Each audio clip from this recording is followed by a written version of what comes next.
What up guys, Gozen here for AnimeUproar. I'm very happy about this video in particular. If you recall, last video I told you guys to vote for the next MHA fact video on Instagram and Twitter. The response was awesome and we got around 500 votes altogether. Now, Kirishima is one of my favorite characters in MHA, but I never thought he would get the most votes.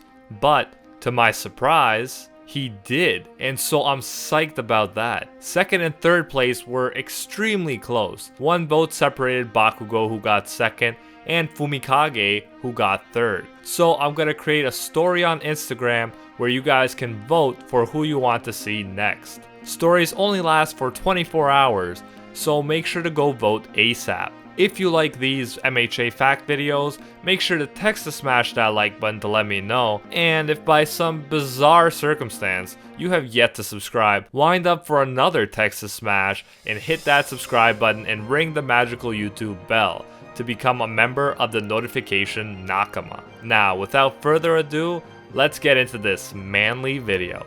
Fact number 1. Horikoshi always tries to make the names of characters in MHA meaningful, so that they reflect the character in some way. For instance, even a name like Tetsu, which seems kind of bizarre, has significance. Not only does his name contain the kanji for iron, which reflects his quirk, the redundant nature of his name nods towards how similar he and his quirk are to Kirishima. He's like an iron clone. So, through his name, the creator Horikoshi points fun at how unoriginal and similar he is when compared to Kirishima. In Eijiro's case, his name contains the kanji for cut and sharp.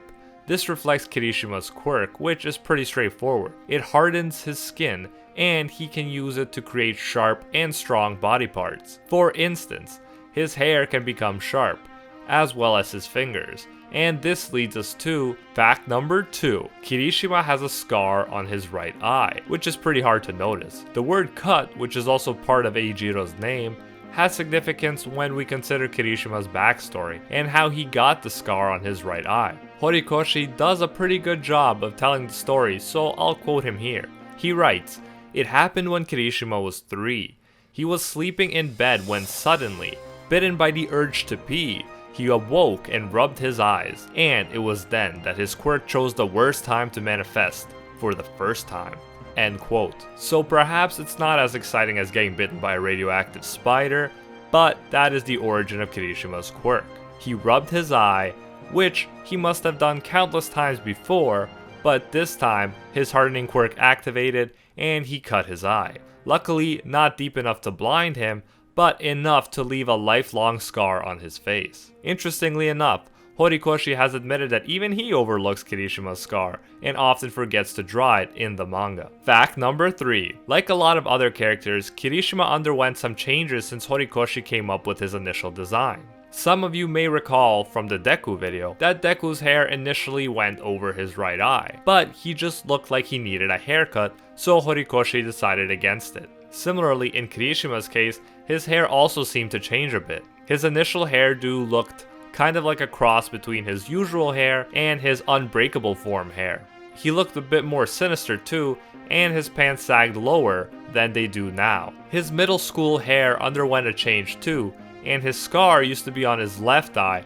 and was much more pronounced. To be honest, I totally think the initial design was awesome too, even if it was a little rough around the edges, but I like the final outcome as well. In his initial design, he looked like he had a more Bakugo-esque personality, but he turned out to be a very warm and all-around stand-up guy. Horikoshi even said that many times when he is working on rough drafts, he is quietly saved by Kirishima, which shows how special he ended up being for the creator himself. Horikoshi, like us, probably needs the dose of manliness that Kirishima provides.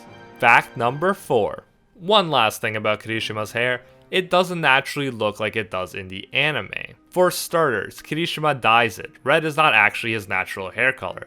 His natural hair color appears to be black in the manga, but he dyes it, along with his eyebrows apparently. His hair is also not naturally spiked up. In the manga, middle school Kirishima reveals that he thinks he's kind of dull and boring, while heroes in modern times are supposed to look flashy and stand out so they can get higher approval ratings. so he eventually decides to make himself stand out more by dyeing his hair and spiking it up. Horikoshi tells us that his hairstyle takes 3 minutes to set up. His red and spiky hairstyle, along with his hero name Red Riot, is also an homage to his favorite pro hero, Crimson Riot. As is the case with Crimson Riot, Kirishima appears to be able to harden his hair using his quirk. This is especially obvious in his Super Saiyan 2 form, also called Unbreakable. Fact number 5. Kirishima is one of the most popular characters in the show, and his popularity has only been increasing as the manga goes on. In the Japanese Shonen Jump polls, he got 15th place in the first poll, then jumped all the way to 5th place in the second, and rose again to 4th in the third, only being beaten out by Todoroki, Deku, and Bakugo. I've said it before and I'll say it again, this show is full of so many likable characters that reaching such a high position is truly impressive. Across the seas, in the first US popularity poll, Kirishima got 16th place, and then he moved up to 9th place in the second poll. In Crunchyroll's 2018 popularity poll, he placed 12th, between Momo Yaoyorozu and Toru Hagakure. But I'm sure as the anime catches up to the manga material, he will only move up in the ratings. I gotta say, his backstory has got to be my favorite in the whole series, so definitely look forward to that if you haven't read the manga yet. Let's just say Kirishima's story tapped into some of my manly emotions as I read it. And even though I already know it, I'm still more than pumped to see it animated. Now onward to fact number 6. For this fact, let's take a look at Kirishima's official stats according to the data book.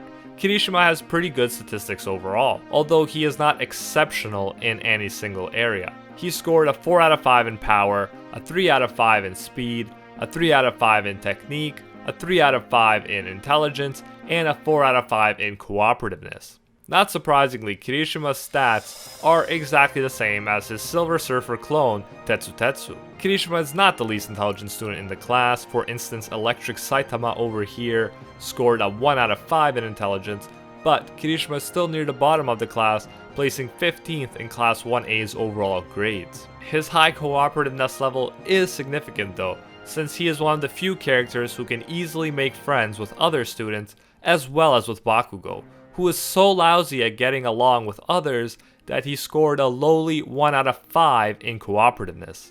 We'll talk more about this epic friendship later on, but for now let's move on to fact number 7. In the original Japanese, Kirishima is voiced by the 28-year-old Toshiki Masuda, who also voice acted in Haikyuu and One Punch Man, but Red Riot is definitely the most manly character he's ever voiced. Fact number 8. In the English dub, Kirishima is voiced by the 36-year-old Justin Ryan Cook, who was born in Austin, Texas. And if that's not another sign for everyone to Texas smash that like button right now, I don't know what is. Cook voiced multiple characters in the Dragon Ball series, including the good, Dende, the bad, Raditz, and the ugly, Evil Boo. He also voiced Yusuke in Yu Yu Hakusho, a shonen classic that I have yet to watch. Let me know if you recommend Yu Yu Hakusho in the comments, and let me know if Kirishima's voice is more manly in the Japanese or in the English. Fact number 9. Kirishima comes from Chiba Prefecture, and the only other character from Class 1A that also comes from the same place is Mina. They both even attended the same middle school.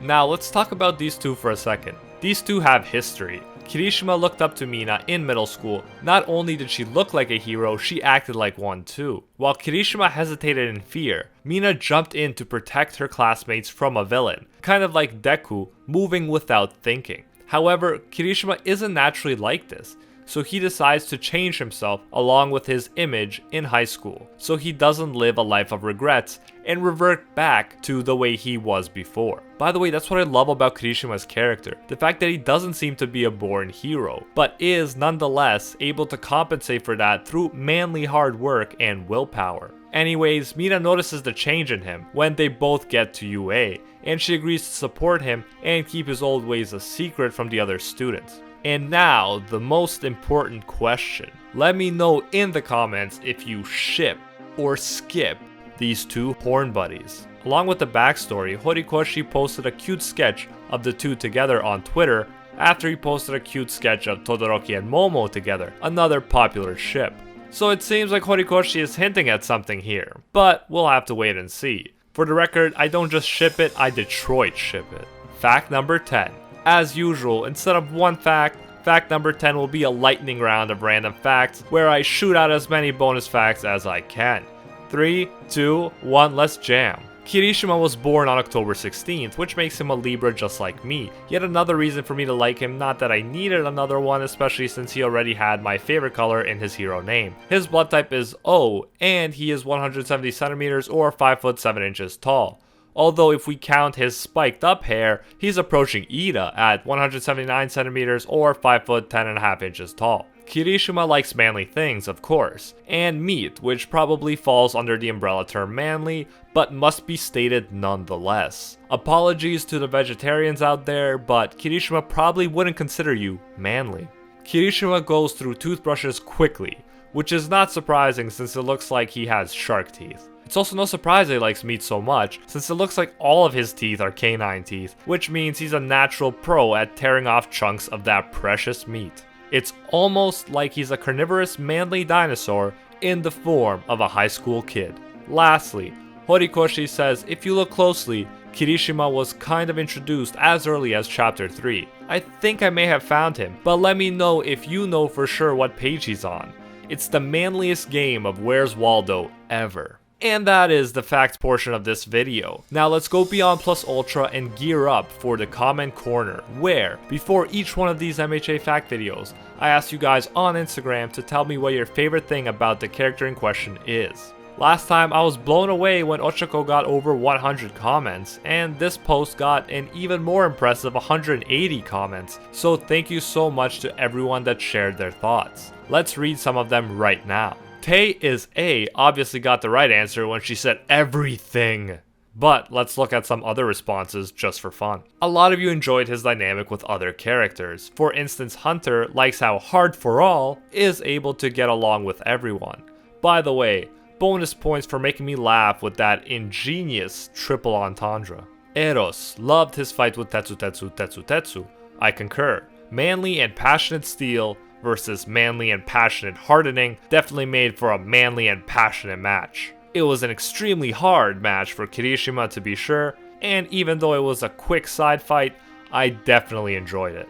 King Libra loves the relationship between Kirishima and Bakugo, and a lot of you love this friendship, me included. King Libra continues saying watching season 3, seeing him reach his hand to Bakugo as he vaulted up to escape the League of Villains had put tears in my eyes. And that's what this show is really good at, triggering those feels and making us cry like Deku. But I agree 100% that that scene was awesome, and especially how it had to be Kirishima, who has somehow managed to befriend the unfriendable King Explosion Murder.